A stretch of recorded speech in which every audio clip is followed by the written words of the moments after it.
Well, today's reading comes again from Psalm 119. This time we're looking at verses 105 through 112. This is the Nun section, N-U-N.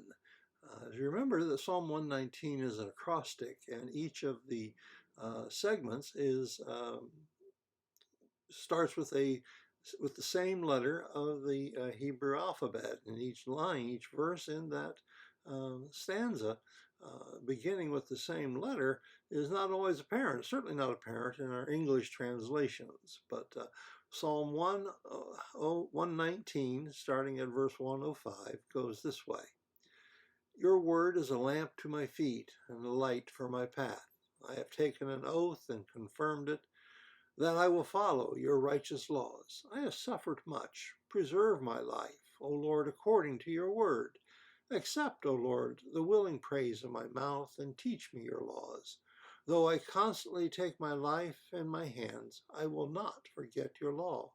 The wicked have set a snare for me, but I have not strayed from your precepts. Your statutes are my heritage forever. They are the joy of my heart. My heart is set on keeping your decrees to the very end. Psalm 119, verses 105 through 112. The meditation is from Dennis DeHaan and is called Guidance and Feelings, and offers some good advice. Many Christians equate God's leading with an overriding feeling or an inner impression. These strong inclinations, however, are not necessarily signs that God is directing. John Hibben, former president of Princeton University, once invited a Mr. Buckman to dinner. The guest, an eccentric believer in divine guidance, arrived late and brought along 3 uninvited guests. When Buckman shook hands with Mrs. Hibben, he said, "The Lord told me to bring these 3 other men to dinner too." Mrs. Hibben, not expecting added company, replied, "Oh, I don't think the Lord had anything to do with it." "Why not?" retorted Buckman.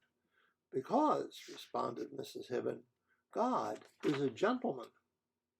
This exchange raises an important question. What is our primary source for divine guidance?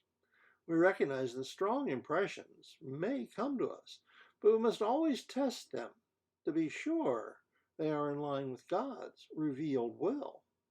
In his book, Knowing God, J.I. Packer cautions, feelings with an ego-boosting or escapist or self-indulging or self-aggrandizing base must be detected and discredited, not mistaken for guidance. That's good counsel, especially since we have a lamp for our feet and a light for our path. Dennis concludes his meditation. Feelings are no substitute for facts and faith. Test those feelings. Test those impressions. Are they really God's revealed will? Or are they self-aggrandizing, ego-boosting? Are they focused on us rather than God?